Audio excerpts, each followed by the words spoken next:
Hi guys, I am sorry for my first video because the internet is so slow. Even the video, sorry. Then I have a new I just buy this yesterday from Virgin because I like Virgin. I always buy there. Then it is Thinking Putty Creatures. I found only this. Then I'll just read this. Think Crazy Aaron's Thinking Putty Creatures. Tear open the tin and grab your Thinking Putty Creature.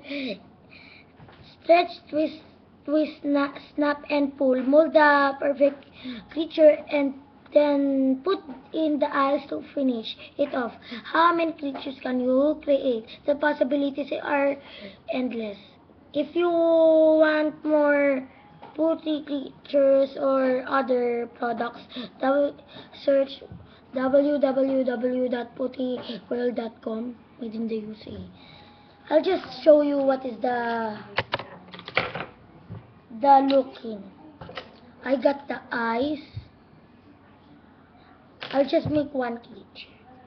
It's so hard because I don't know. I'm just gonna make a circle creature, maybe. Or a ugly, sorry. Then put one eye or two eyes. You want just like that. If you want a mouth, just do like this. Then you have your own mouth. Thank you for watching, guys. Subscribe.